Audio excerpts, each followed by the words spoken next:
Welcome to Kitchen Table Tangles. My name is Rick, Hi, I'm Maria.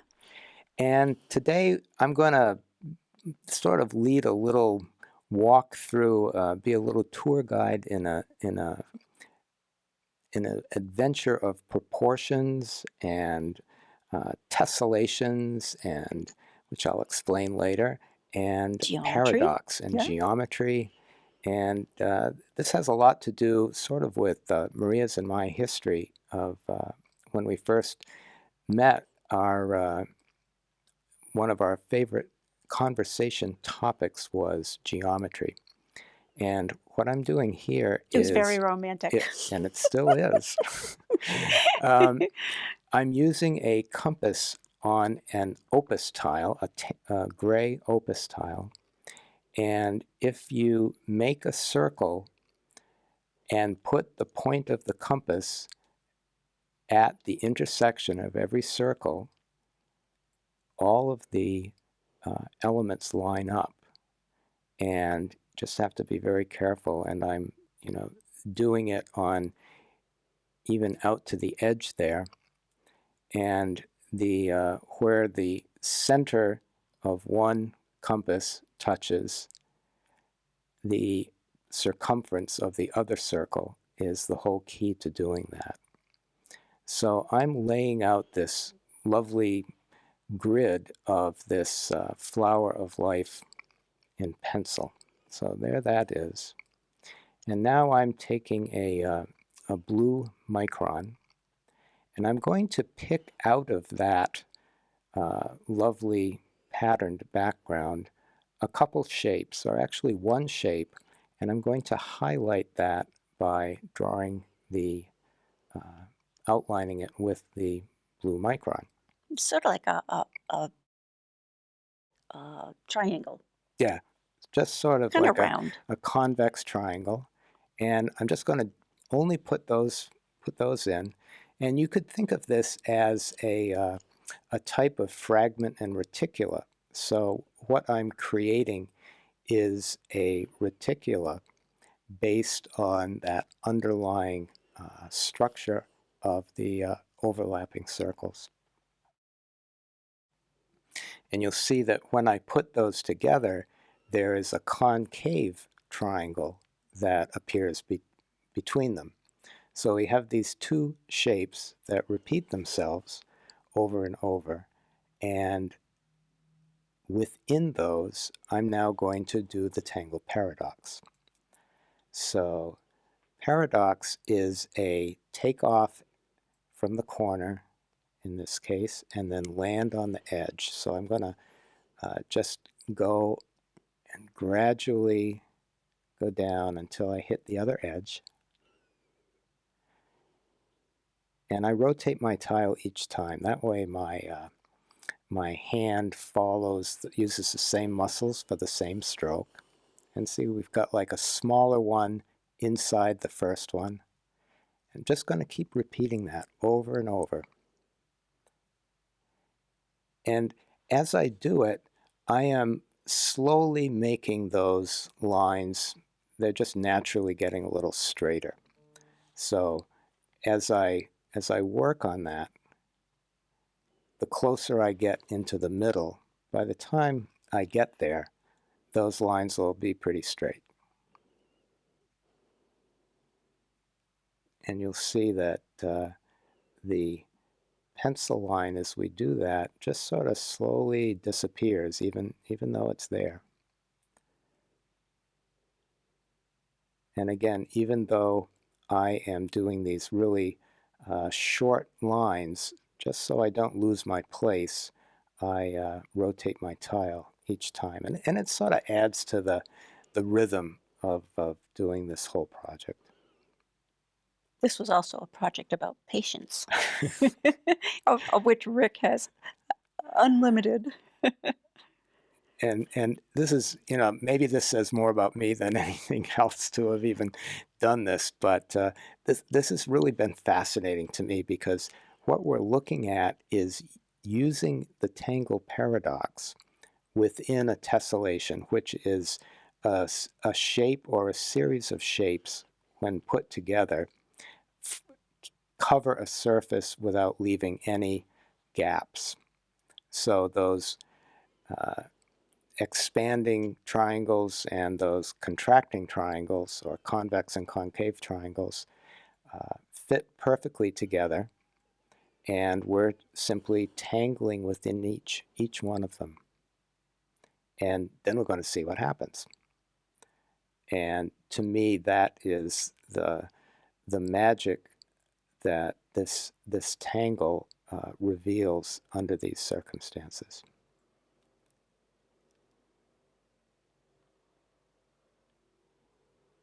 So you can see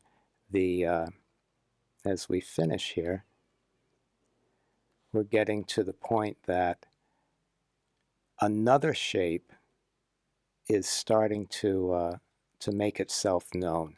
So there's that sort of like, what would you call that, babe? Like a Column, a twisted, twisted column. yeah, like a twisted column there, right? And so we're going to start to see these meta shapes take place, right? She's really patient. I had such a good time. I I would know, like put sweetheart. on lectures and listen to them, and then I would work on this. You know, this has been over the period of actually a few weeks, and it was like, okay, I'm going to go work on this. What are you doing? Oh, I'll tell you later. And so you get into this, or I get into this lovely rhythm, and as you do these, so you can see the various shapes, but it's hard to see those original forms that you started to put the paradox in. So here I am deciding to transition to the other edge of the gray opus tile, and I'm going to complete this other side with all of the convex triangles. I'm going to fill that all in. And then I'm going to go back in and fill in the space between them, but I'm going to do it a little bit differently. So here I have all of those convex triangles. There, you'll see they're all still in the same orientation. And now I'm going to go into the little space in between, but this time I'm going to do the inner paradox in the opposite direction. So in the first time I started in the corner and went to the line. Now I'm going to start in the line and go to the corner. And we'll see what we see. So again, we're starting with the same internal shape, and we're just applying the Tangle paradox.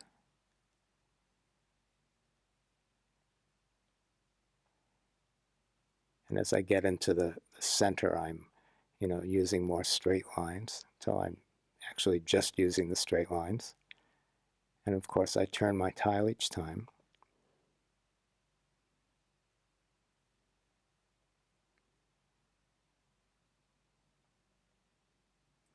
It was a bit of an exercise keeping it under the camera because it's such a large piece of paper there. I can imagine.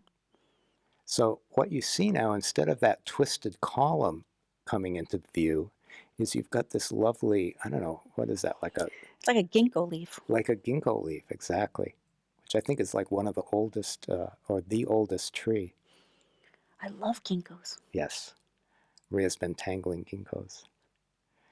So this shape, I then took and did the whole one. So you see the different directions on the different sides.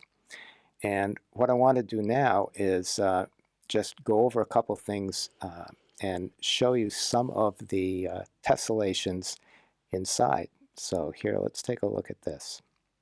All right, so here is the finished piece, and some of the ideas that I wanted to share, and one of the things that Maria had brought up was if you remember Escher's print where like the fish goes into the bird and the Right. goose or Yeah, right. whatever, and that would be an example of tessellation, and Where just two different shapes can repeat with nothing in with between. nothing in between, right?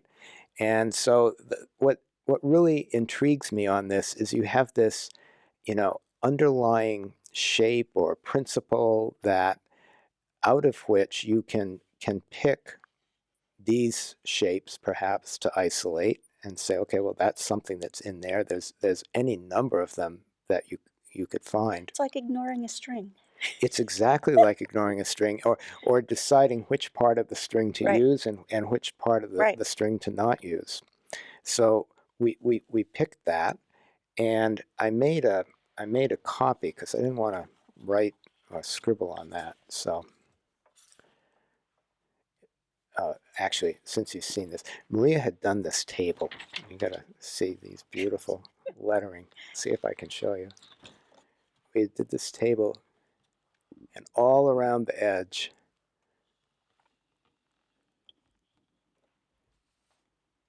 were these lovely words, right? Words to live by. So we've got this down in the studio. So savor.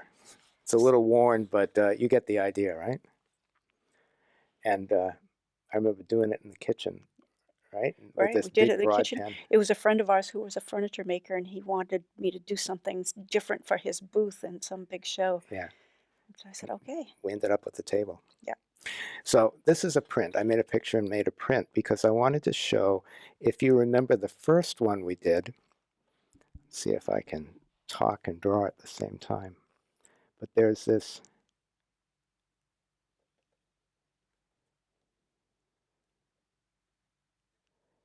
this shape.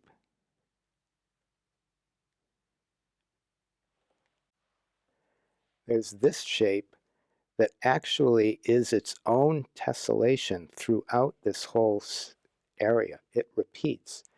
And the beauty of this process that we went on is that it revealed a shape that is its own tessellation, which we wouldn't have otherwise, or at least I would never have considered that shape as a tessellation.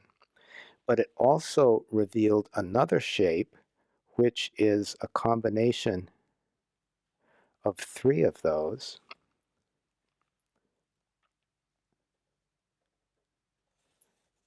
Right? You've got this inner and outer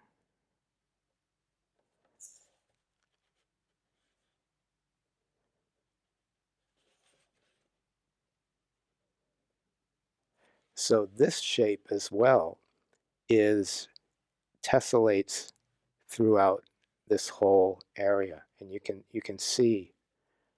It reminds me of what they used to put in the middle of uh, single records.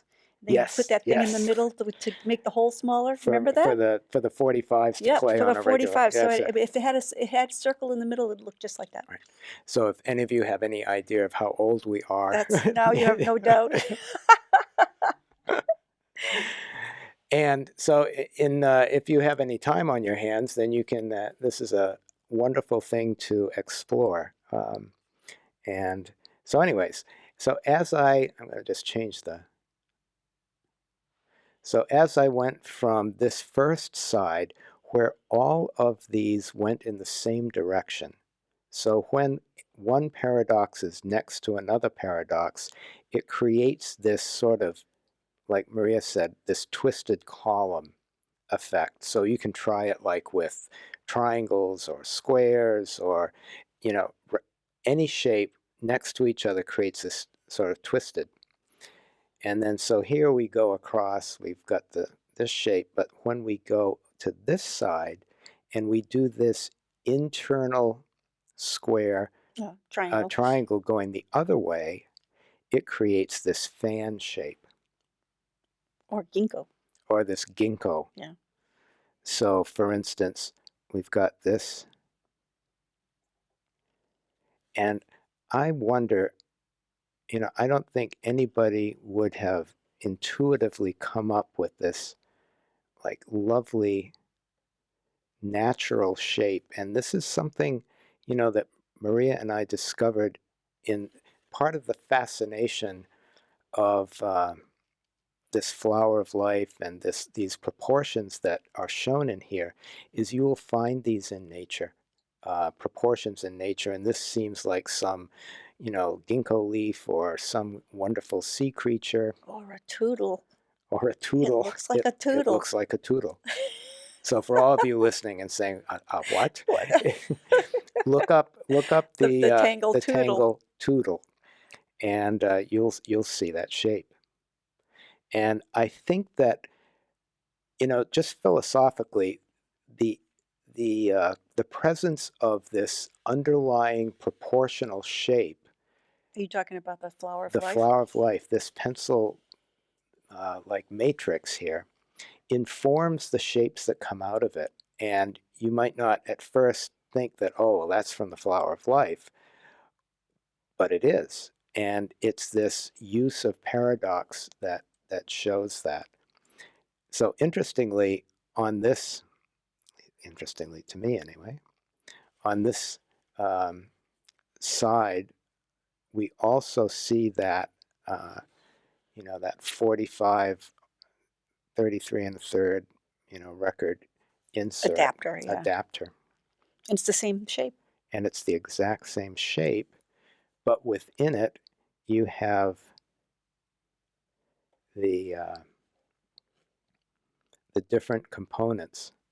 So within I'm pointing to it on the camera. It's like within this shape, you can see you've got 3 of these, right? Just like within this shape, you've got 3 of these. And the the fun of this for me was the reveal that paradox gave, because I've always been like enthusiastic about the meta shapes that you see one next to another, but this to me was like a really cool reveal, sort of using Zentangle as a tool to come up with new shapes, to develop new tessellations perhaps, to get a feel of you know the the metaphor that this shape can be transformed without even touching it, just by what you put around it. This framework, which is based on this matrix, can come up with these beautiful shapes that you never could have anticipated until you just simply drew paradox inside the space.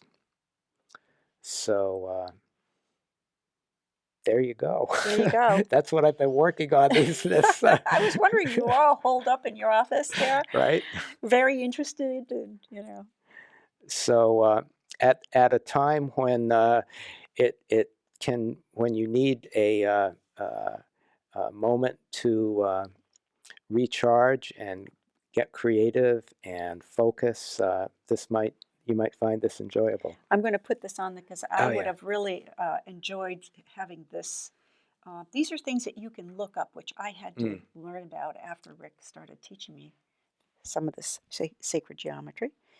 And so this would give you a chance you could just look up online enough information to pique your interest. Yeah. So thanks all for hanging out with us, and we'll see you next time. Bye. Bye now.